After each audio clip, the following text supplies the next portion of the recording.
Kairang Nung Onbi Audio CD Lishingani Tara Mangada Fongraba Ahum Subada Tabal Damaisha Lodi Haiba Radio Shi Di Lishingani Taratu Marie Subada Lai Gilay Park Ni Lai Park Lyrical Video Lishingani Tara Mapan Manga Subada Yellow Mini Ekoi Lai Park Shi Music Video Lishingani Kulumdoi Taruk Subada Lanini Ekoi Irei Park Ngaknaba Lyrical Video Lishingani Kumari Nazimba Shing Kongdokre Ai Bigi Fong Lava Lyric Shindi Hanbada Pizol Hong Lashi Ima Shereng Lishingani Tara Ani Subada Yeki Hidenda Isai Shereng Lyric Lishingani Tara Mathoi Ahum Subada Isai Tayangda Atenba Punsiwari Lishingani Tara Mathoi Mari Subada Matam Isai Shereng Bashing Atenba Punsiwari Lishingani Tara Nithoi Manga Subada Isai Taybangda Ani Subasalu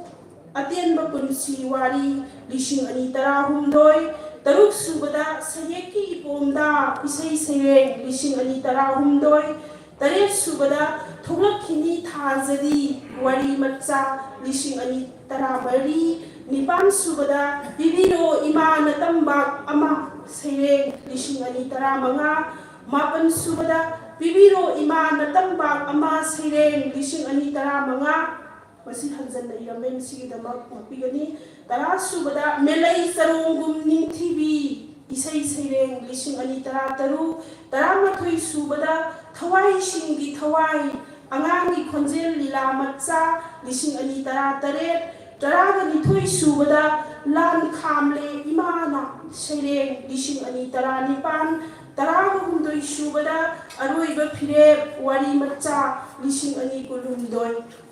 Ai Bigi Pangkaba Manashing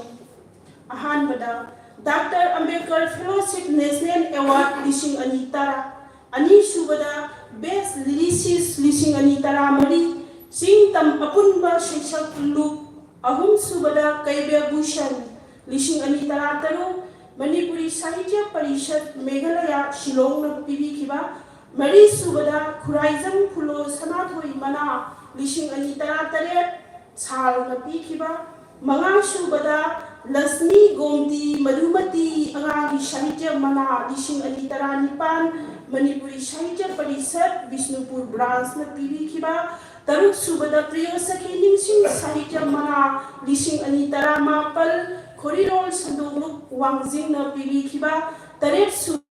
Bal Sahitya Puruskar Lishingani Tara Mapan Shahid Academy New Delhi na Pibi Kiba Nipan Subada Singkhu Moirang Laima Ningsing Kabir Das Mana Lishingani Kun Sahitya Seva Shamiti Kaching na Pibi Kiba Ai Bigi Wari Matsagi Laivik Aroiba Pirep Ashida Laisang Them Somananda Ning Loina Silon Mana Lishingani Kunmari Ashi Kalamgi Kulumdoi Shuba Mapokum on Thoranga Loinana Awang Batarka Ikai Kumnaba Utseduna Ai Bigi Mapamda Lanthokna Basem Sajari Pura Buhana Tagajari Matanda Sakang Se Pabigadabi Eroni Bala Posambam Exit Taxi Eroni Bala Posambam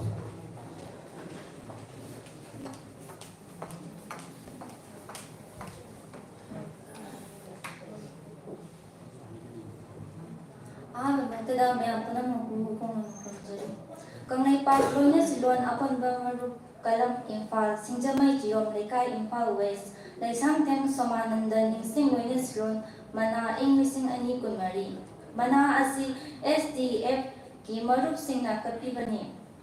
Sakang Se Raskumari Sanahan Bilikom Vichanu Adongi Wari Masagi Lyric Arabic Fire Pine Nuntonba Lyricta Kangai Park Kanglay Kunay Asida Nipan Pi Anina Leng Thong Manana Paminagadawada Matamda Nupi o Bisingbo Nupasing na Namat Piduna Hingbali Masak Masu Thong na Pansigi Nungaiba Masak Kangdana Hingiba Nupi o Bisingda Paujel Kaya Piriba Lyric Amani Lawzaduna Kanglay Park Loina Silon Apunba Maruki Ulumdoi suba mapo kumon gi thauram mari lainana khwaidagi fajaba wari macha gi lairi amani haina lojaduna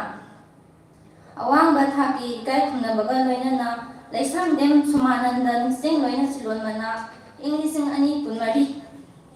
asi lantoksari adongi tungi punsigi khungchata hen chawkatpa oiduna mai pakpa oihanbiu haina taipang khuda thongi jari ngangom Narendrajit Singh Atomba Luang Yaitomba Kalam N Bidesor Lamnyamba Mitai Thoburel Kalam Chichat Mapan Tha Ani Lising Ani Ga Kunmanga Thagachar Mana asibu lamphuk pigadoriba thedele kai khumajaiba ngasigi thoromba sugi akhanaba tangmada leksen biriba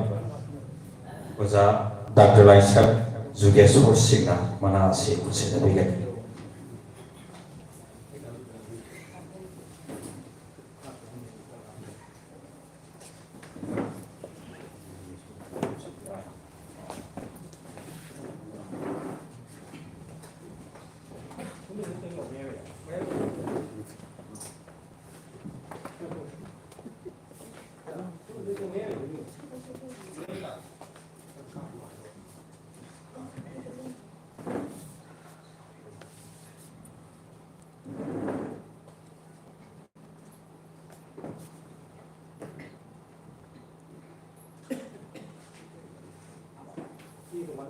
Yes.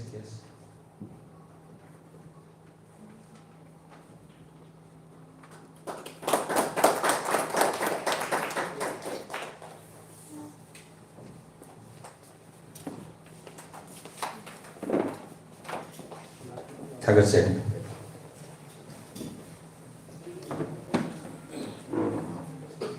Matang asidi Kanglai inat ki mapari ketala kom sanau manga Lunesilon mana nisingani kun gambari Lairi ki mabing marjing sanam hi ki saiboni Lairi kasibu ibiriba ikai kumazariba Naroibam khamba Lengkat piraksi Luenena uza ketala kom uza sanau manga su Tangban lengkat piraknaba singjari aduga Uza ketela sanau mangan amadi uza khamba luangi sabda papan siwari yasi zamana main bamna babigani dengsin piraksi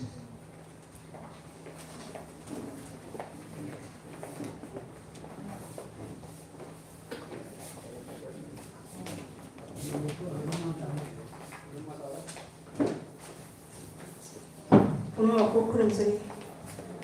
Ketela kom sanau mangan ni sama papan siwari. Ketela kom sanau mangan malia kom isingong masami dramapan tawani drama thoni palba inja kesang kuman pungpamda tailong kawarki. Apo pagi mingna ketela kom ibobi apo pagi mingna topam ningol tobi kawi sanahong apo pa matung lumini surapada apo pitailong kung hadoki Apo pilai kita matungda mabobo namin yun sana yupi rakhi. Luina na mamagi mosin duna mabobo ina hain kaujaduna kusin senabi duna sawarki matang ina ngase pamningon ngan pilai mga kunsilay pun oiduna masano pa amadi masano pi amadi mapa oy. Mahi thak itu saya amadi filosofi subjekta Infan College lagi baru sedikit masalah nazar pasin pandi pampakumai kunai tawaloi metai naki mari gaya bakanon amadi gunung isai biang tabak tawani wana silongi tabak ramagi script isai maye wali masa iba ridowi kumai oilamki hauzeki oina tabak miang tawaloina Namai laingi irat biba wali biba nati sindam sang yokat pagi thawang lori hoyalan pau seda khoi langba kangai kol haina kalamiski thawai sahi manga puram ki masagi khomkhra balai wani swa malona ba millennium sida sanadare drama wena sanakhra basing loisidan draba dai siriboli sarel pura Langoi selaba sungkhang makong tareng lagi sirantai githa nung surak labda langoi labda sinasi. Nawabang kambaluan sanapag utsiway mana pugiba nawabang kambaluan ako pamadi ako pudini lay kidaba nawabang tilok singo amadi nawabang ongbi tayo sa pinilay dini impan iski hanya maya lekaida kumzali singa mga sangapan niya kay itoy mawaski sa isa kun lantagi kun doon panban mita tayo bang nagkundari masagi oiba mahi thana BA pass ni oza thambalwang amadi lunabi nawabang ongbi waipom ningol yan tulay maga kumban na duna masa lupi mari lupa ni masagi oina yang jama katopa amadi thawan tawuna hayadi hangang da laiba hangang United and Development Library katuna club asigi thawureni thawpurami library asigi da mahang na Manipur Central Library miyang panama library kaya malukaduna library ko kay oina thabirami yang panjana debaki thakta silent debate amasung sport kaya ama sindi masage ka sinpandi lenga ke wisang PWD degi punjali singani latara nithoida supervisor thamdagi thabuk degi pathaki iba panjaba nioi oibana nuti phong iba pause oyalai pau matamgi akayon amasung sangai express ka matamgi wapong kaya ibiduna phongkhi ai bagi phongbi kharba dai khara thanjari haluda ahin ga thawai sare isingani pan ani subada imogdi sanani wari macha isingani dara mari om subada sagol kanjai gi hawrpham tabunundagi isingani dara manga mari subada budong marjing han banamba isingani dara daru manga subada budong marjing ani subanamba isingani dara dare daru subada polisi kongsatsida lain lagi tiba isingani dara nipan dari subuda nungthel laima tolong khomba da thajaba isingani kunma thoi nipan subuda marjing sanam hi sayoni isingani kunni thoi mapan subuda nahai onda tai pai isingani kunmari asing Dr. Abedar Filosi mana isingani tare piruna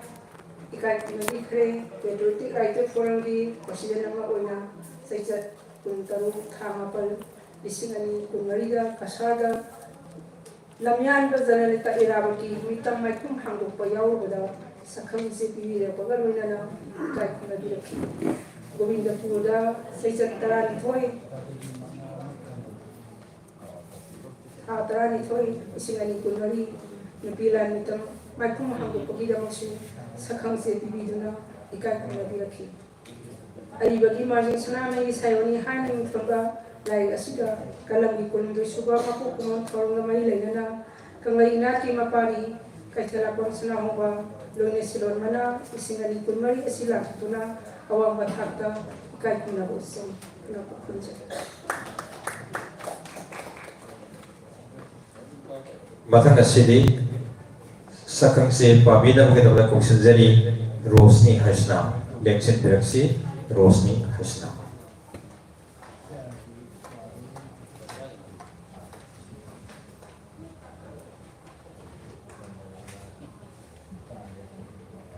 Pumna mapuwa hang magdala kurumjari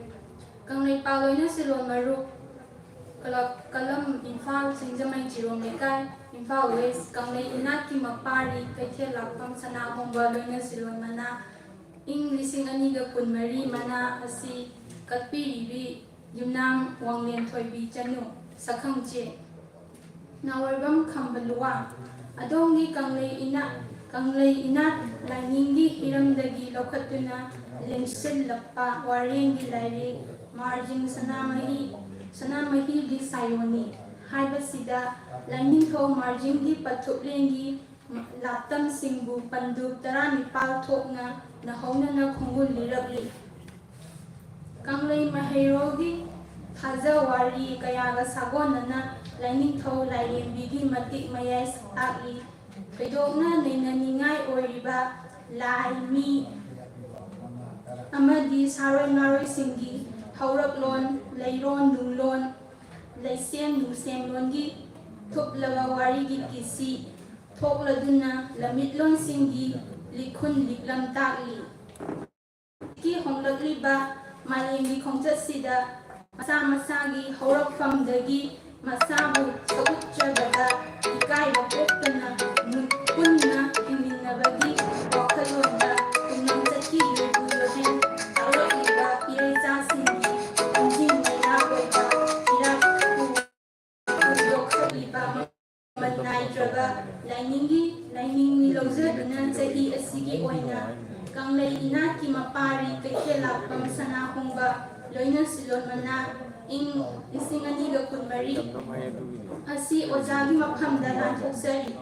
adongi tungi punsida nungai yaifabata ohenbiyu haina kalamgi kulhumloi shuba mapok umon thauramga mari leinana taibang khaiba laining thauda thaunijari maom Narendrajit Singha atomba luwang yaitung bakalam hen Deveshwar Tamyangwa Maitai Thabure Kalam Chachat Mapan Thani ing Lisingan Yukur Manga Namung Thaguchari Kanglei inati mapari kechala kom sanaho banga lores lantana lisingani kungambari si kasigi thorong basigi thorong bapuge takban daleng senbiriba thoidone kai khambajani ba ngangom noren tejet kalam gina yaitung bo biriba ozana mana si kusinda begani lengsin praxis aduga mana sigi kapi bai utam pala su yomina ba sije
Tagasari Matang Asili Maratna Akoi Uza Hom Sanaza Wabadi Somanandegi Mitam Sida Photo Sida Asigi Atoi Beling Biraka Zaro Mena Sibiraga Laimana Motam Tokapina Ba Tagasari Aduga La Piri Boza Punamonasu Laika Kusida Saruga Binaba Tagasari Marak Sida Abadanga Singzeke Twedunika Kumazari Boza Salam Tumbana Sajan Pren Oimidaga Ani Sukataka Kiwena Sering Sajan Nabama Kui Tanzari Barabasina Lingbin Libakwai Punabanga Saisana Sering Naso Amom Takudul Tampina Basu Gatsari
Matangi Mari Suba ngasi thamjariba mana asina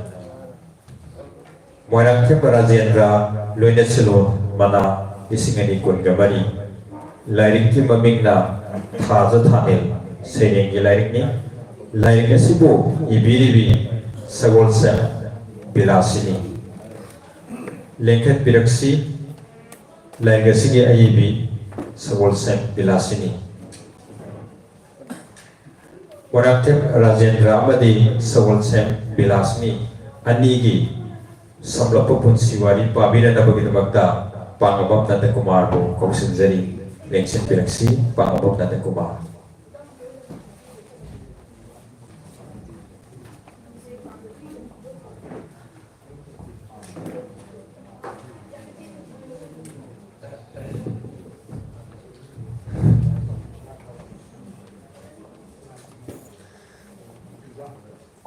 Pumnamapo ahan bamaktada khunjari mana katpirakpa ahli bungo ikai khunjari ba Moirangthem Rajendra gi samlappa punsiwari kumja lisingamaga chamapan nifuma thoi gi February taramanga thangja numit airen gi taramapani panba numitta Moirangthem Rajendra Singha tentha punjau maya lekai da pokhi apokpagi mingna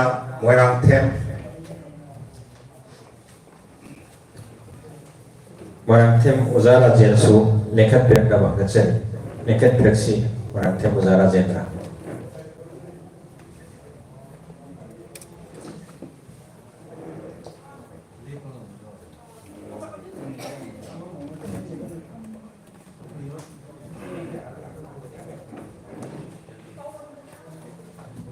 Thagachari apokpagi mingna Moirangthem Ibotombi Chauba Singa amadi apokpagi mingna Nauren Ningol Gumati Gunabati su Kaubiba Devi Kawi Puminaba Masin Manaw Singda Kunna Nupa Ani Nupi Mangagi Manungda Laikidraba amadi Yaw Zadre Matamgi Konglei gi tungina Maibam Ningol Men Matebiga Yuba Minaki Atopa Amana Nganna Laikidrabi Loinabi Nauren Ningol Zamini Devini Machanupa Ani Nupi Marini Maraksida Nauna Laikidraba Macha Amati Panjadre Maming Waina Panjarabada Thazamani Renubala Kiranmala Gogendra Vidyananda Amasung Surbala Makoi Singsi Ozagi Isa Singni Mahigi Thak Hairagadi Guwahati University Dagi MA Economics Loiki Pikling Edagi Mahi Tamnanaba Honorak Pagil Lambidadi Kam Tengna Awaba Haibadu Yoba Makai Tamnaki Awabagi Waridi Loiba Nailaroi Khong na Chakkiba Cycle Tongbagi Awabagi Numit Kaya na Piktan Kiba Kongaini Lenga ki thabakta high school dagi hauraga college gi oza phawba oiram ki oza oiringai oza oibagi thawda ningthina pangthokna naba matam pumbada honabaga loinana mahairoi amadi oza sing gi khumang sauksin bata natana saukhat thorang kaya da achauba thawdang lorokba oza amasuni kumja lising ani gi September thagi chechet kunthra da lenga ki thabakta gi pothare Lenga ki thabakta pothara basu pangthokadaba thawdang kaya mana ngai duna lerambugum thokre ahoina dum loina silonda mai onsindun iba haurakhi nakal amaronda lamdam asongi sotha hauraba ahuba kaya da mieng changduna mai onsilakhi wakhalon manaba sing kunduna club school sanabong lining laison mari leinaba thorunda Look kaya semgatuna mangjin thaba lamjing ba oirakhi hauzik phawba aibana ibiba lairik yakhitaru phongkhre masige sumatakta lairik piknau kulumdoi amasu phongkhre loina silon gi maru oiba look kaya gi thobure lamadi yaitong ba oibiduna asoba thoda pangthoki Manipur State Kala Academy gi Literary and Publication gi Standing Committee gi member oiki Loina silon gi look drama thoiga sagonari hauziki oina look kaya da su lupa lising kaya na kuzing oiduna kathokli masagi oina pamjadaba khaidok tuna achekpa thajaba goina na punsi marel amadi hingnana bahona jaba amasuni nupagi pinsi oibana marup mapang kaya ga tinana loina bada yu thamu bada obadi tokhi churuk thamu bada ko ngauduna tokhi kwa chabada wanthabadi chaba tokhi amadi lagao thal sel mang badagi asiguma thabak punna koktok tokhi punna asi hengbagi mahaw ama oina sang yengkiba thokdo kaya singni miyam amadi lamdam asongi phagani bu hairabadi mang thana sen chongba kaya gi maramdadi luchingba oina yaukhiba sing punamak ibada amadi panbada loiba nan naira roi hain losei punamak sigi mathakta mang sakadaba punsi telaknaba matam masida aki amau thadokuna achamba phije phaijom setuna kokta nanglei naba machugi tupi uktuna achamba punsi marel amada hingli leptana sathakpa loina silon gi thoram kayada saru ya ngasi faw lepri mana phambiribi sagol sen bilasni gi samlakpa punsi wari mana phambiribi sagol sen bilasni kumza lising amaga samapan Yangkai Nipan di Februari thagi kunmari lamta gi tarni panba ningthau kawa numiti angan ba aita taiwan khongdaraki apok bagi ming mongjam mayai lekai da leiba sagol sen rabai sing amadi ngangbam ningol sagol sen ongbi loitang devini machin manau nipal gi manungda mahakna manga subi oina phangzaki nupa manga nupi ahumni hauziki oinadi koirengai bazar CMC manakta leiba babu yaimaga tulsi khongloi poiminaduna macha singa tek takaidana nungaina leiri kumza lising amaga samapan kumbudraga mangada metric amadi kumza lising amaga samapan marthuda BA pass tauki kumza lising amaga samapan marthundoi the September thada sarkar gi thabakte sangki kumza lising aniga kungi December thada thabakte gi pothakre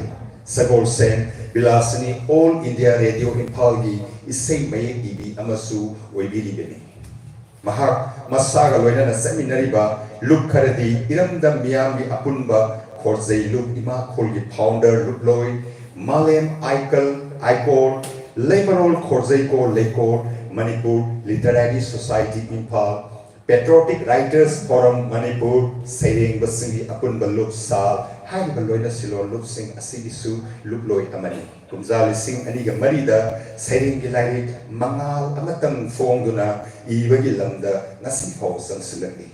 Mahati Kuida Taza Tanil Minton Malay Asi Mahakna Manipur Galoina Silon Gitapak Pambakta Ani Suba Lai Oina Fongbiduna Miyam the Kudol Tambiri Taza Tanil Koba Lai Asida Kalamdi Kulumdoi Suba Mapo Kumon Thoranga Mari Lenana Warangthem Rajendra Loina Silon Mana Lising Aniga Kunmari Asi Lanteng Lantokuna Awang Bathakta Ikai Kuna Uchari Takchari Kunamapu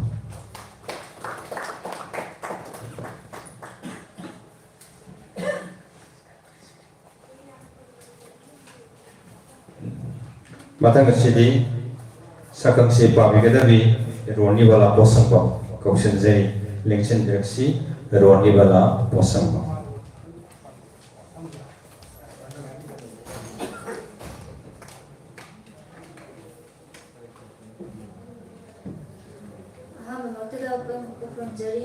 Kangai Paglonya Silon Apan Bamaruk Kalam Impal Sinjamai Chilong Lekai Impal West Mayang Tem Rajendra Lena Silon Mana Inising Ani Kunmari Mana Asi Kadwi Bilang Wangin Juni Janu Sakang Je Sago Sen Bilasini Devi Adongi Aja Thanan Haina Nungaga Sayengi Larik Asida Lekol Amada Lekal Kaya Muduna Satpa Tonga Tunganba Lesa Kaya Uhanduna Lainam Pangaliba Toidok Hendoklaba Laini Nushibagi Ihuna Ihok Ilnasu Wasigi Tepoina Sapo Kalaba Isilna Ipaktamna Jentradi Lekal Suraba Samaningai Uraba Isilni Asikum Laba Toidok Hendoklaba Asina Marang Oiduna Larik Asida Kanglaipak Loina Silon Apunba Maru Kalamgi Kolumdoi Suba Mabo Kumon Tauram Sida Kwaidagi Singha Bayar Balai Logzaduna Awang Bathaka Ikai Punababa Loinana Moyanthem Rajendra Loina Silon Mana in Missing Ani Punmari Asina Tumzeri Atungi Tungi Punsida Hena Zapata Oidina Mai Papa Uhenbiu Haina Taibangapuda Tongjeri Nangong Narendra Singh Atum Baliwang Yakum Kalam En Videsor Tamyang Bamitai Kabura Kalam Chaita Mapan Kani Inisingani Kunma Abasur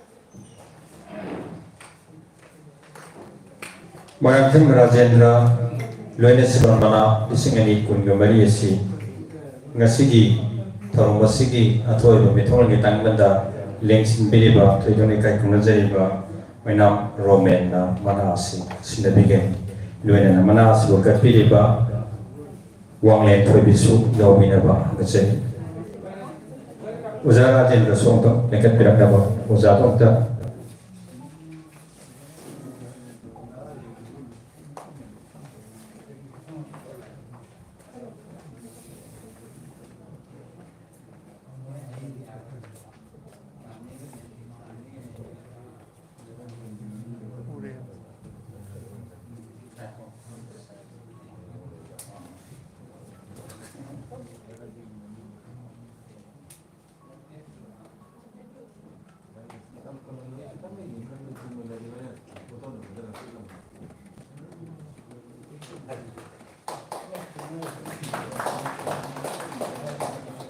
Hagasari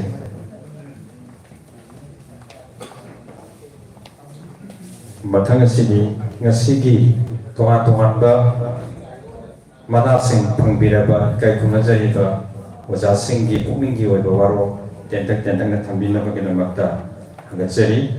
Hanbada Lengsin Biraksi Uza Nahako Bire Kai Kunazariba Wazana Manasi Pangbiba Moina Pumingi Waro Kara Tambiranaba Oxygen Lengsin Biraksi Uza Nahako Bire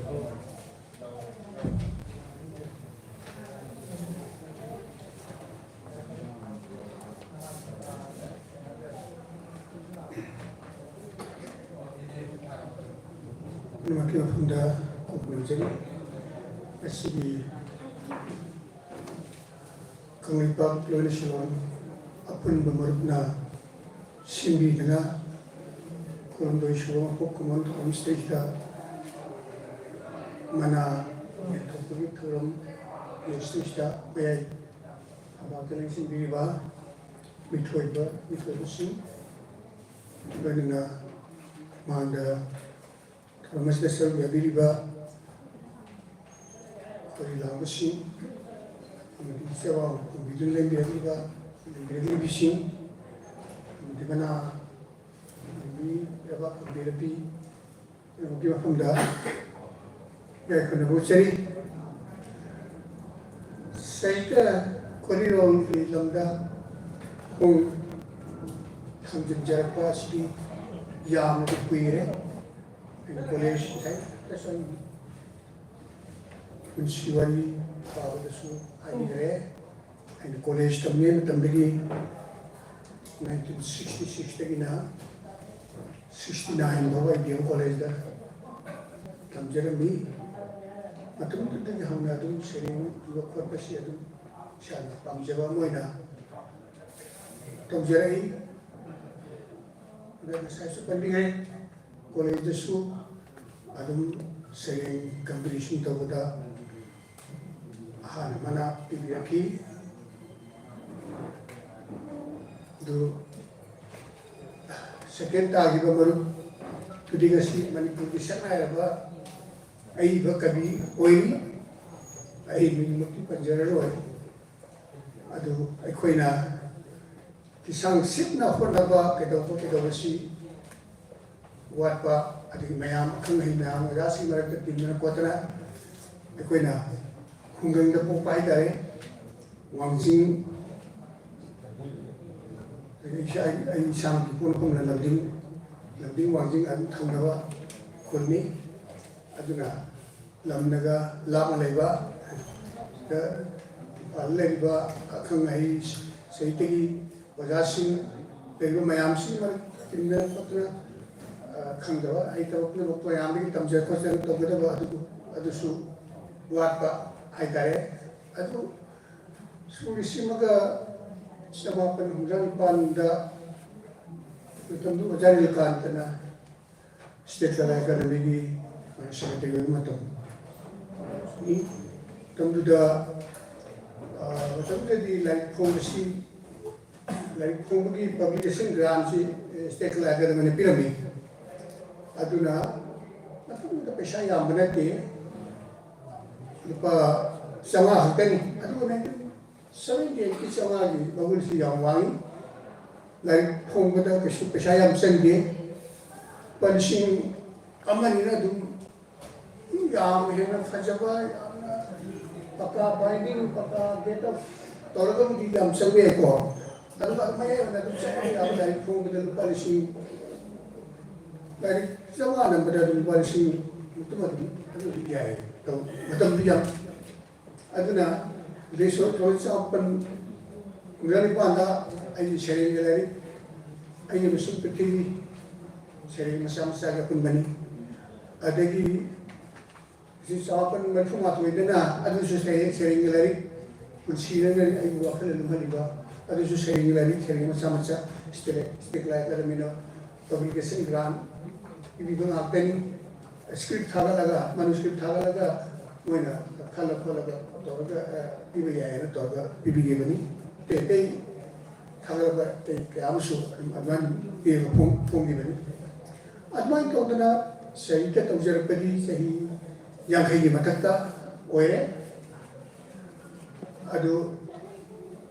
akoda yam 1978 wangjingda Sahita Prachar Sabha na abat kolambani matam da aina secretary oirega matam da admaina lingkat ki bani apna mage dongi halo sumyam punchalaga mamin Sahita Prachar Sabha hai mado kujin ko di corridor sadu wangjing jera mamin konge Sahita mai Sahita Parishad Thawal district Masha Gishwai secretary wajarmi sumna saiting khojata aina ahan bakta aina aini muaba aini khajabadi serinda ayambani progreba like tara pipan mapan ji bani da sering like na tara koi bani but English poetry ama yaroda aduga wari machagi like ani Kongre, novel sidi, awari di sang sidi, kara mamida, kara tengna, kutajabani, zaman listener juga, tara terdahan do ormale, jadi tara terdahamma, semai tamra, usi kalau nak pergi juga, bagul naik dari kudol, hari wari di sang si ahum suba part ni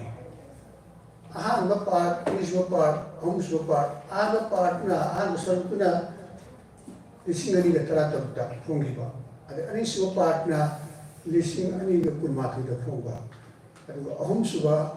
part kujin kalam na ana bibiri ba asin ahum suba asina lising ani ga kun hum da funga aduga mamang sei kun meri tana ahum je Part 1 to 3 ahum ji punchal laga trilogy hai male sumaina part hum mari lenaba wari da sumaina hum tona iba si trilogy hai na adwaina hai nei adwaina asina mamul na da kudon di trilogy asina mama ni sahida 2024 da kutoksha bani aduna sumaina ay bisinda mayamna sanstansinda mana bibi dana un thawat biba kadana rising मैम सुमाइना इरिबसिंग असिबु मानि पेशाई वा हतना सखंबीबा ma'am सत्ताबीबा सखंबीबा से मसी यामना कानबा याम कानबा मने ने खली मरंदी मान इरिबा लाइसिंग असि फोंदोक तरगदी अदुम मागी बखा ताने इनिंगबगी वखल पोक्तबा इनिंगबगी वखलदा तपथरपा अदुमाइन तौदना मान इजेरिबसिंग असि रिकॉग्निशन पीबीबा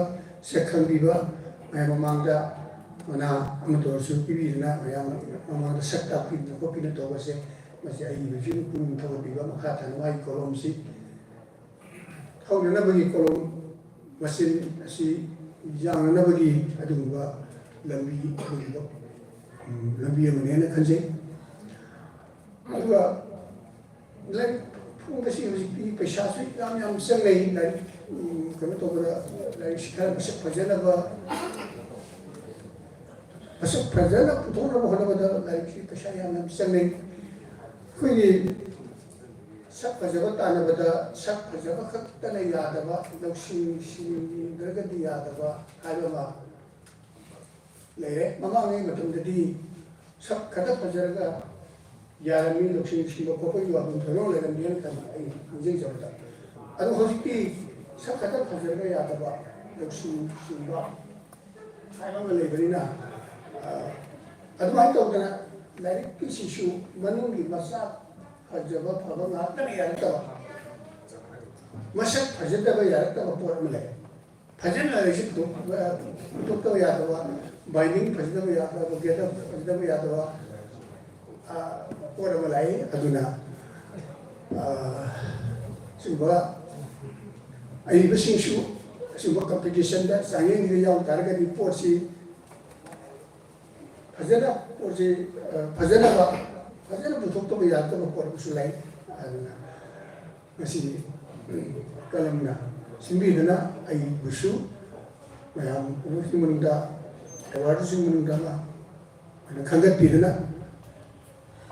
ना इबीगा संस्थान अमती अवार्ड डोनर इबीगा हम सना जाबा की नमिंदा पीरिगा सिंह मना कपीलिबा डोनर मसाइमो वेलना सिंबीलिबा ऑर्गेनाइजेशन लुक असे सिंजो हनाना थागसबगोलना आई सिंह तामसदा पैसेंजरगे पुनोपु थागसरी ओजा ना पंबिरे मना पंबिबा मोइना पुंगी वारो थंबिरमबगिदमक्ता मरकसिदा वफम मामा निकता मैमदा मफुक्सगी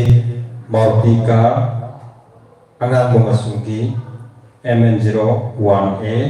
3884 हाइबा गाड़ी असी खजितंग मफम होंदोकबिना निसिंगरी अतोप गाड़ी अमा थोदोकपा याददना लेरे अमुकहना MN01A 3884 अंगांग मंगसुंगी गाड़ी असी खजितंग मफम होंदोकबिना निसिंगरी Lorena ngasi mana pangkusida yauraba kanglai inaki mabari kaitalakon sanang manga Venezuela mana lisingani kun gabari phangba lai margin sanamai isayoni haiba lai gasi lengbiraliba oza singna lobining ba yauragadi 50% discount da mapanda display torga thame adana lengbiraliba oza singna lobining ba yauragadi तंखाई ममल तंखाई महंथरगा अदुमक लोबी बयागनी हाइबसिम तंगा निसिंजनी थरचरी मथंगदा लेसांगतें सोमानंद निसिंग लोनेसवन मना लिसिंगनी कुंगमरी मना फंबिरबी लाइके मगिंगा अरोइबा फिरे वारी मसाबी लाइमी लाइगसिगी आइबा ओइबिरिबी गायको नजरी बोजा आरके सनाहबी पुंगी वारो थबिरना कौसिंजरी लेंसिन बिरक्सी आरके सनाहबी लिखोंबी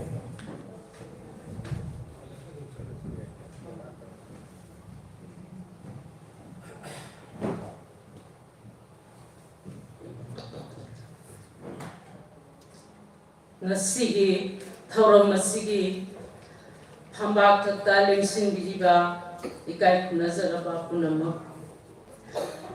मांग लिंसिंबिरिबा pai punamak aduga mana hangbiraba ojasing punamakpu iko nonjari ahanba maktada aina kanglai paguina silon apunba marup kalambu iko nonjari luk asigi ai pongingda yamna nusijaba ama ngasima akwai pibiriba sakhangse iron de iekta pek singna pungingda yamna nungaiba duga nusiba awi mamangda longi numit amada saying pajabagi kudongjabam phangjakhi adudasu sakhangse si sumaina iron iekta pibi yamna nusiba pungingda awi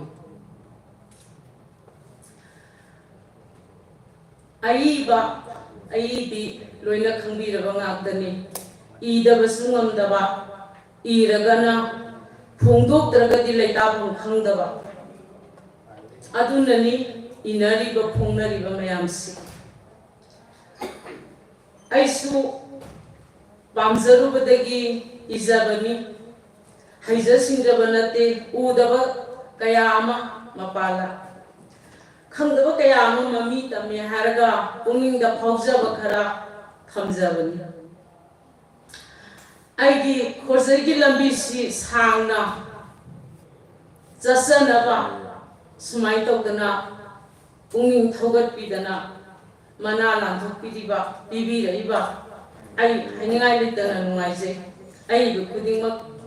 loina nungaisi hobby ganena khanjai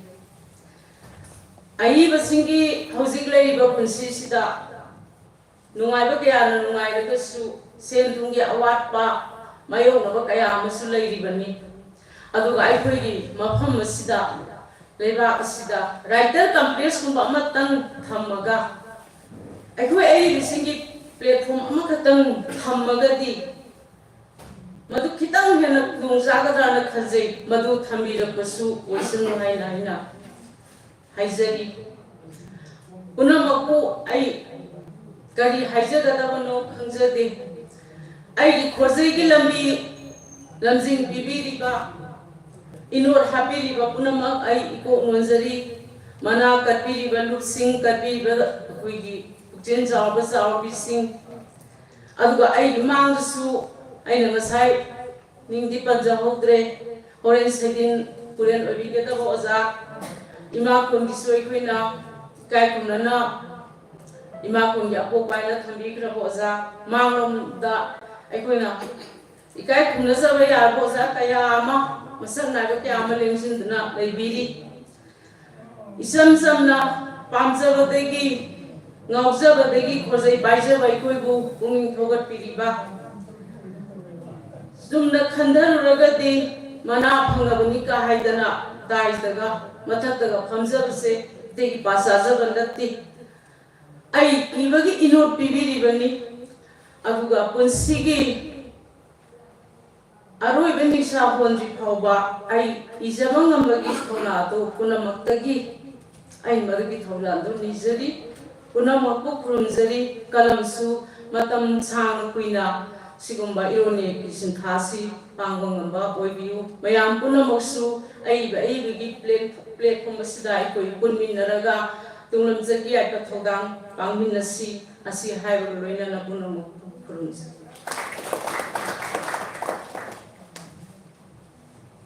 Thagat seriosa ke sanahan bi likho misanu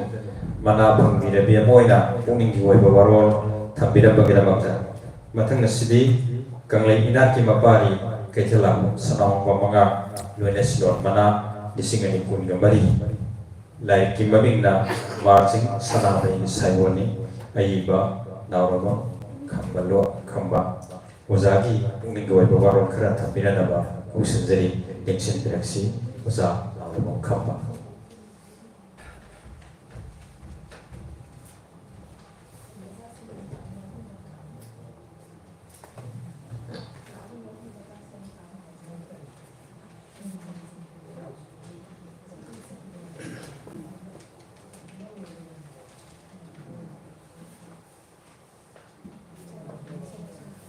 masih yai farawa kalam ni undung to isuwa mo tholam ang thopa sigaloi na ko award phang bi ba sing award tholam sida phampak takta ling sin bi ba mingoi na panjadru su unmupu haina ikai khunna jabagaloi na korum jeri Manggaling sendiri ba, tungan-tungan pang kaya tigi linggir ba, pun mupuso ina, subjan jaka, ikai kuna jabagaloy na, noluk seri, ay di, lagi kesedap bibi ba lagi segi maming si, marjing sana may di sayon ya ba lagi wadi na, ay naman se, tiap tak na tingang biyo ay to. Kajitang di sandok na pun iwa ba ang kredam ayam patong sege layon suyawi heko mana masih langkan mana wi kasana lana ni ka popore ro papulang na ka ko maruki on di iko maruki hanwai wa thong nam na ni lo pungai laitung nundum di munung mawi awang telu asupa makai tegi sintai asang di waisati arang di waipoti ning thau salare ariba manpi maripa sanggon biji den betrai kongai ben do na ne na sa na su sing senbio sabi oi na nai hanna na punin jadi he pangsok mada phamlen mada ya thang da kondang ta ta tu hidai da na kong sang na li pare ko na ma di tu na ba na ngai ba na sumang na themang na nung lang mang ko lagi na ta pun maku khana so mai ke ong da wa ho te bi gro ha he ko ru pe di ha he ko ru pe di ha he ko ru pe ung he ke ga yo ga me ga ya ga thori thobin jang na thori thora la gu thori thaba pong thok tam li thaba ma ul la nang de numi pong thok tam li numi ma ul la nang de yawa kong khan sa di pong thok ma thang bi se ge kun sa pa lo thor ge nga ro ti le gi ha hu mai ha hu nan mau ngong betul tu kong bengi gitu deh kong bengi thau di deng loi di deng ngai sin sungai san sungai cawe na kong tang ya ki na khai tang ngai hui thong na si bengi kai ni na ya thong ngai lam mai no na hi jil ya khai na king khai lo khai ngai pura yo ma ang ngau kong ngai tam pak le ho mai bina tam pak le ho mai bina tai na kung khai na lo ye lai si ki beng sa la ta pura yo ma maron thoi mari thoi kun than na lang than na kharo lai ro no ko no chu chi lai si ko in ke na ri pa na ri se dari tilai no lai nahi ron da tailen pung phai na ai khoi na nahi ron di sida ya adu tailen pung phai nahi ron si son de da mari lai na ai na lai ren su pung se khe thang de ki bu phia nahi ron da tailen pung phai lai si ma pan da su bi ga ni 50% da ai se ma ndo ni lo je adu tailen pung phai hai mươi sinh xuống thầu làm xem mà sinh gì chỉได้giáo rồi lại chỉได้giáo rồi bạn hay không mày làm gì kì mà sinh mới ngồi bạn aduna để phục lên phục cái sao lên sát bay ngồi phục đâm cái muốn nó cái gì cũng ngồi mình tiếng bạn cái ngồi cái nó phát thanh nó xem là đó iseng thì là cái mà tâm ta nán nung gì cái côn nung cái iseng ní hay cái nó phát thanh nó xem là vẫn nung gì cái côn nung thì là 다른 진짜로 나가 맞담다 막 비자게 포럼 라고 맞담다 나한모 아마 이거는 타이레나 풍파이나 롱나 로리가 라이스 키펜 잘라다 막그 마시들래라 뭐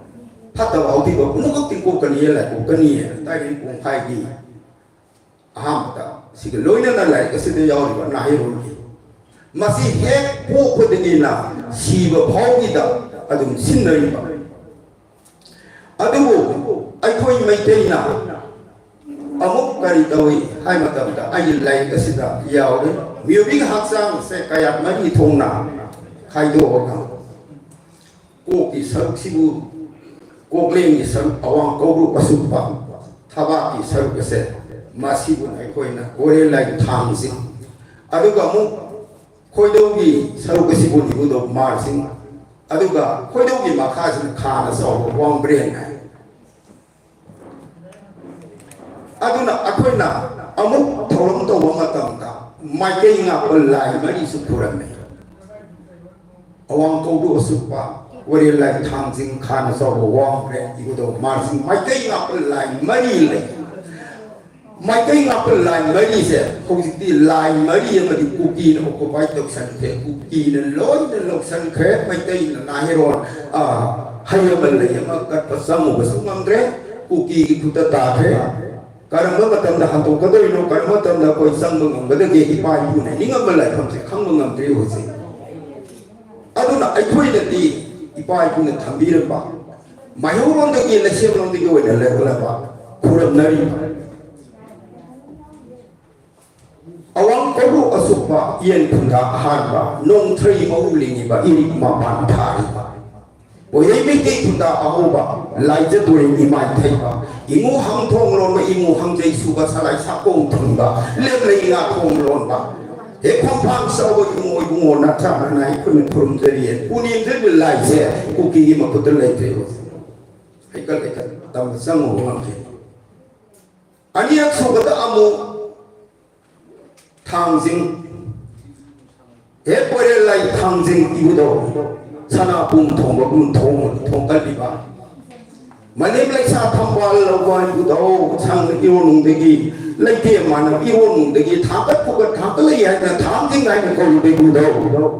ibudo nan na nai punim jeri kuram jeri ya ba tham jing si ku ki nang lok san ge sang no ngam de ahum su lai khana sa wang de ni si so koi na thorum de sin nei mai dei na lagi masa boy he khana sa bo wangre no pa ba kai ma bi masana maya phakna asoi anga ye no do asang thong su ha ma ba asi thong su thong ma ba asi thong do thing jen bio asang thong ha bio ai na asi bu lo bil lai de puram je bil lai tham sa do ku bi na lo sang ra ani mai kai nga bil lai mai si mon de lai ama ka ta ngai ri ku ki na sang mengam desi lai mani si manung de lai ama ka ngai ku pi na sang mengam desi kara bel lai no hai re kate ipu do marching di sang mengam de ku pi na sang mo su ngamoy ngambang su thok te ma si sang ra ki loi mai ti bul aduna ipu do marching na se kari sang mengam de ni no ngam de bano hai kate ibu do marching je pura pada mai lai ro kang lai yon da pung mai yon da tau tang ba ku tau wai nai bu no ma gi mi ta po ye hai na asi bai na ko do yu mo no ma gi mi ta chu pi hai na no chu bai na ko de gu do awang no po sin khai la lo ba wai dang lam zo ko su pan na le ba bu do ibu do nang gi mai ya su le ba kang lai mai yon da le pa lai se mai kai mai gi manung da ma su yao ba ibu do adu ga ibu do gi mai ya su le pe kang lai adu na ni ma jing gi ku ki na sang ma maroi mai kai mu tha ba di so ma maroi hai di se maram di mayon no ba ja ga ku ki na sang di nga moi ta na adu na ku ki ai ba sugum ba horo pam ju kham da ba karam ba ma pam de gi la ku no hai da su kham ba ngam da ba mi ra hai da su kham ngam da ba sa ra hai da su kham ngam da ba adagi mati tam thi ba adu ma pan gi hun yo lo ma pan gi kaya ga loi na re ga man pu de le ma pa ma pu gi hauru phom ju na da ba hauru phom ju le da ba ma pa ma pu na thami ro lam ju na da ba asi kum le ba kang le pa si gi yang ngan le gi ya ho na le sim le gi le ga lam se ku ki na ma ku gi su sa ku ya i ma ku gi ku gi le sem ga ni ta ri se masida hingsa ya tam gi sabdam lo ra ga yum mai thara i ba la je na li ba minung si hai ta yum manung da mi ha li ba mai thari ba adigi mi ke ya gi ba si ma li ba ti bang thang ri ba adu i ku de nge su ti ri yong da yang ngan na uri ba asu mara ga thang je ri ba tam pa thak ta plan ri ba angang na du lo yo na minung si le ta ha to ga tu ri da lang tha na ga tau ri ba su kum ba saing sa ba sa gi li sa cha ba ku ki sing se ma se malin tam pa de gi malin ji de gi maru phang na pu ta i kho ai ba se ai na aru ba da khum ai ko gi khuyum le yam sing mai kai nga ba lai mai ma pham da ai na so di ma pham da na han na pu ni de ko loi na na asi ba ꯍꯧꯔꯛꯐꯝ ꯈꯪꯗꯕ ꯑꯍꯤꯡꯁꯥ ꯌꯥꯏꯗꯕ ꯀꯨꯀꯤꯁꯤꯡꯁꯦ ꯃꯔꯨ ꯐꯪꯅ ꯄꯨꯛꯇ ꯐꯤꯈꯣ ꯍꯥꯏꯕꯁꯤꯅ ꯑꯩꯅ ꯈꯣꯏ ꯂꯥꯏ ꯊꯧꯅꯤꯖꯔꯤꯁꯦ ꯑꯗꯨꯅ ꯑꯔꯣꯏꯕꯗ ꯑꯩꯅ ꯍꯥꯏꯖꯅꯤꯡꯕꯗꯤ ꯃꯥꯔꯖꯤꯡ ꯁꯅꯥꯃꯍꯤ ꯁꯥꯌꯣꯅꯤ ꯍꯥꯏꯗꯅ ꯑꯩꯅ ꯃꯊꯛꯇꯁꯨ ꯄꯟꯖꯈꯤꯕ ꯃꯥꯒꯤ ꯃꯌꯥꯏꯁꯨ ꯂꯦꯞꯄꯤ ꯍꯥꯏꯔꯤꯁꯦ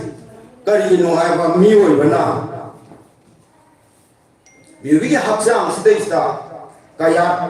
ꯃꯔꯤꯒꯤ ꯇꯥꯡꯀꯛꯁꯤꯒꯤ ꯃꯅꯨꯡꯗ ꯑꯩꯈꯣꯏꯅ ꯂꯥꯏꯒꯤ ꯊꯧꯔꯝ ꯇꯧꯕ ꯃꯇꯝꯗꯁꯨ ꯀꯌꯥ ꯑꯍꯨꯝꯁꯦ ꯃꯁꯤ ꯁꯤꯟꯅꯔꯒ ꯊꯧꯔꯝ ꯇꯧꯔꯤꯌꯦ ꯑꯩꯈꯣꯏ ꯃꯩꯇꯩꯁꯤꯡꯅ ꯇꯧꯔꯤꯁꯦ ꯃꯔꯝꯗꯤ ꯀꯩꯅꯣꯕꯨ ꯀꯣꯛꯂꯦꯟꯒꯤ ꯁꯔꯨꯛꯁꯤꯅ ꯀꯧꯗꯨꯒꯤ ꯁꯔꯨꯛ ꯑꯗꯨꯒ ꯑꯃꯨꯛ ꯊꯃꯣꯏ ꯂꯥꯏꯌꯨꯝ ꯍꯥꯏꯗꯅ ꯉꯁꯥꯏꯒꯤ ꯊꯥꯡꯖꯤꯡꯒꯤ ꯁꯔꯨꯛꯁꯦ ꯑꯩꯈꯣꯏ ꯊꯕꯥꯛꯀꯤ ꯁꯔꯨꯛꯁꯦ ꯊꯃꯣꯏ ꯂꯥꯏꯌꯨꯝ ꯍꯥꯏꯗꯅ ꯑꯗꯨꯒ ꯑꯃꯨꯛ ꯑꯩꯈꯣꯏꯅ ꯊꯧꯔꯝꯗ ꯍꯥꯞꯄꯤꯕ ꯏꯔꯥꯐꯨ ꯑꯣꯏꯅ ꯇꯧꯔꯤꯁꯦ ꯈꯣꯏꯗꯧ ꯊꯝꯕꯥꯜꯒꯤ ꯁꯛꯇꯝ ꯑꯃ ꯂꯧꯕꯅꯤ ꯃꯩ ꯏꯁꯤꯡ ꯅꯨꯡꯁꯤꯠ ꯂꯩꯕꯥꯛ ꯑꯗꯤꯉꯥꯟ ꯂꯥꯏ ꯃꯉꯥ ꯀꯧꯔꯒ ꯇꯧꯕꯅꯤ ꯑꯗꯨꯅ ꯑꯆꯪꯕ ꯊꯋꯥꯏ ꯑꯃ ꯁꯥꯒꯠꯄꯅꯤ ꯑꯗꯨꯅ ꯇꯥꯏꯕꯪ ꯃꯤꯑꯣꯏꯕꯅ ꯑꯔꯣꯏꯕ ꯃꯇꯝ ꯍꯛꯆꯥꯡꯗ ꯊꯋꯥꯏ ꯈꯥꯏꯅꯕ ꯅꯨꯡꯁꯤꯔꯕ ꯍꯛꯆꯥꯡ ꯄꯣꯂꯥꯡ ꯑꯁꯤꯒ ꯊꯋꯥꯏꯒ ꯑꯅꯤ ꯈꯥꯏꯅꯕꯒꯤ ꯑꯔꯣꯏꯕ ꯃꯇꯝꯗ 이부도 마징시는 레이버 마팜 미비 학사는 고살라가 코이도 탐발 하이스 카디 미훈 마얌 딘싱 칼라가 코이도 탐바 아루가 고차로 되게 미훈 마얌 딘싱 잘라가 타모이 라임 파워가 코이도 탐바 아니 콜레니 서트기 미훈 나루기 미훈 마얌세 순 꿈다라가 코이도 탐바 아두나 따이번 세범마부기 꾸마일로라 마탐데디 코이도 탐바세 미훈 마야나 뚱을레 코이도 탐바세 푸어가 타와이나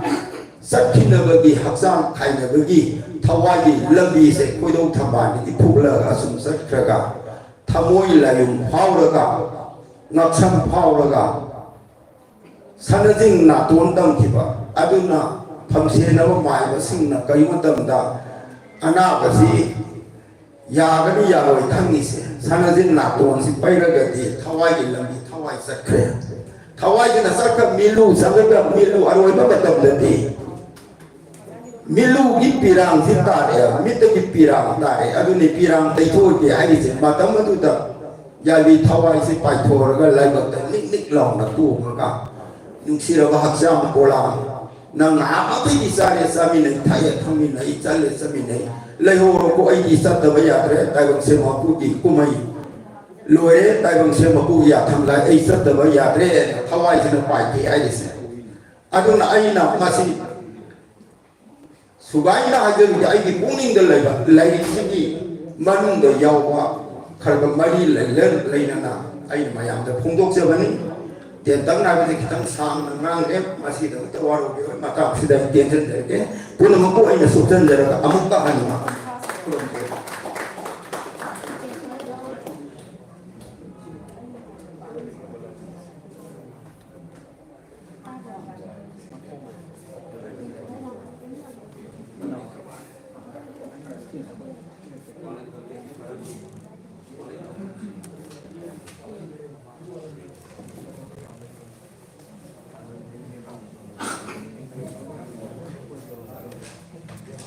Thagachari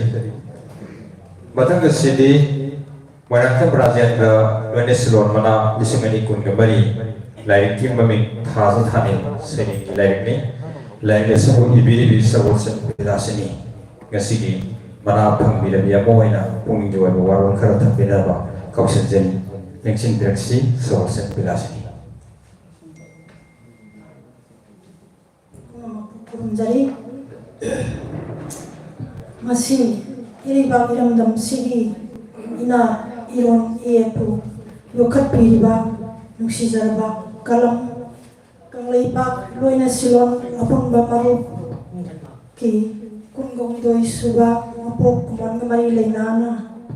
leinana pangthok piriba mana piriba mari sayang sedina bi tholang asida phambak thakling sin biriba punama mana pambiraba yai pharabi punamaki makamda tejoge kai kunabu sari maluksari thoram sibu makung pharim biduna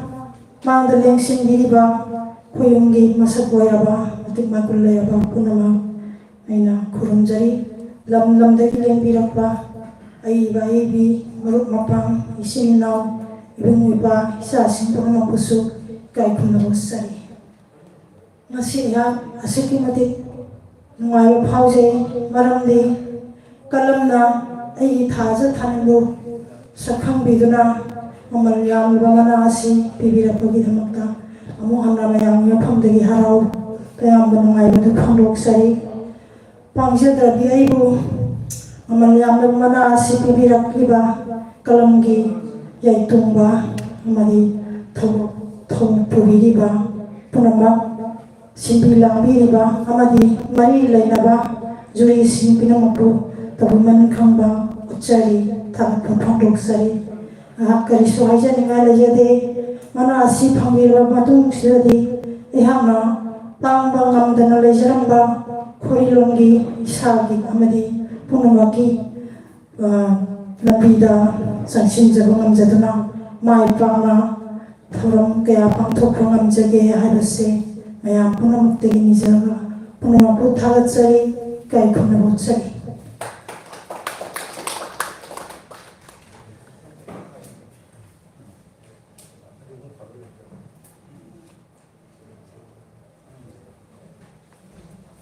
थागतसरी सगलसन बिलासिनी वारांथम राजेंद्र लोयनेस्लोन निसिंगमना लोयनेस्लोन मना इसिंगनि पुंगबरी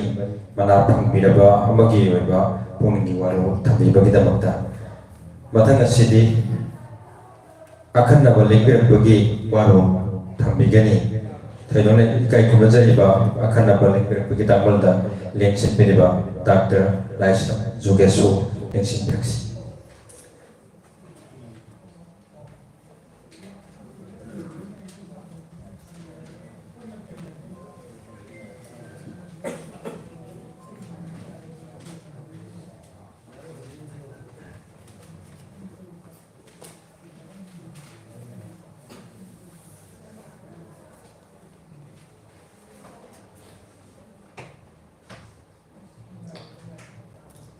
Penumpu Pramjari Hamda Yake Nuai Jabatu Yam the Punguk Cherry Ai Shamakti Dona Saitada Hitoishin Doga Madi Oide Umnagi Kunai Krapangko Hambaloi Jauh Pachabada Masih look na masih na haibo masih akan apa itu orang begitu makta lupsu ham dan harga cari tangga masih atau bermitung dan lebih riba enam momen kunai tawaloi buahan muktada ramjari loy nana masih From Sri Tuguren, Yaitumba, Kalambi, Za, Rendrajit, Madi, Nasidi, Sumba Manala, Poggi, Sida, Mana Pungiraba, Za, Biren, Madame Chananbi, Za, Norwam, Kamba, Amadi Sawan Shem Bilasini Nasing Masingbo Haina Kai Kumnaba Shapagalana Kuran Jari Loina Nasidi Asigu Makalang with Function Nasida Ling Bileba Masak Nairaba Zasing Sigi Mamanga Haina Sumna Hai Mangatra Hamzabadi Aigi Itigi Padinate Dubu Aigun Sibidagi Rasigi Farmasi Sal Yan Panamara Maraga by Mangatra and Hamzade Ai Mangalan Sandiri Maniputumana Saita Lam Swanda Sak Kambiraba then Harazen Haidana sakhangbiraba ja ahan loinana sigani suba session ge sereng sedin mapu oibigedoriba ja salam tomba amadi sigi adumba mana katpiriba sanahongba amadi ꯑꯩꯈꯣꯏꯒꯤ ꯋꯥꯔꯒꯤꯡꯔꯣꯝꯗꯒꯤ ꯂꯦꯡꯕꯤꯔꯛꯄ ꯖꯥꯔꯥꯃꯦꯁꯣꯔ ꯀꯥꯔꯇꯤꯛ ꯂꯣꯏꯅꯅ ꯑꯩꯅ ꯃꯥꯡꯗ ꯑꯣꯖꯥ ꯑꯗꯨ ꯌꯦꯡꯁꯤꯟꯕꯤꯔꯤ ꯂꯣꯏꯅꯅ ꯑꯩꯅ ꯁꯛꯇꯤ ꯈꯪꯉꯒ ꯃꯤꯡꯗꯤ ꯄꯟꯖꯕ ꯉꯝꯗ꯭ꯔꯕ ꯑꯃꯗꯤ ꯄ꯭ꯔꯣꯒ꯭ꯔꯦꯁꯤꯞ ꯔꯥꯏꯇꯔ ꯑꯦꯁꯣꯁꯤꯌꯦꯁꯟꯒꯤ ꯚꯥꯏꯁ ꯄ꯭ꯔꯁꯤꯗꯦꯟꯁꯨ ꯌꯦꯡꯁꯤꯟꯕꯤꯔꯤ ꯄꯨꯝꯅꯃꯛꯁꯤꯒꯤ ꯃꯐꯝꯗ ꯑꯩꯅ ꯀꯔꯤꯒꯨꯝꯕ ꯈꯔ ꯍꯥꯏꯖꯕꯗ ꯁꯣꯏꯕ ꯂꯥꯟꯕ ꯌꯥꯎꯔꯕꯁꯨ ꯉꯥꯛꯄꯤꯒꯅꯤ ꯉꯁꯤꯒꯤ ꯐꯪꯁꯟꯁꯤ ꯑꯗꯨꯛꯀꯤ ꯃꯇꯤꯛ ꯐꯖꯈ꯭ꯔꯦ ꯃꯔꯝꯗꯤ ꯁꯥꯍꯤꯇ꯭ꯌꯒꯤ ꯐꯪꯁꯟꯅꯤ ꯍꯥꯏꯕꯗ ꯁꯥꯍꯤꯇ꯭ꯌꯗ ꯑꯩ ꯏꯁꯥꯅ ꯌꯥꯎꯖꯔꯛꯄꯒꯤ ꯃꯔꯝ ꯑꯗꯨꯗ ꯈꯤꯇꯪ ꯆꯤꯡꯁꯤꯟꯖꯔꯒ साहित्य है बसी कई नो है ना कोई ना साहित्य की छात्र मोन तम पदा सुंबा समाज की कोई बा अचित तकुम है गदला असकोई बा अरानबा पुनमक तु मसान मपांगन खोना है मतम मांगना है याव लोय गुमना राय तोला गुमना पोकना gai yaurubung namdragasu magi puning paurpa magi punsida tenarpa awaba ngaitaba kaya samaji mangadaba du saita karna magi kalam tharaga iraga utokpa aduga miyamda phongdokpa miyam gyan danba adu magi wakhalon chenba singduga ai makoi marakta yauksalagadi ai su yamna ka henna matam gi samaj gi ungai nusita puduna mokshan am pejana ba okda singda du to wai haina kalla ai hai ba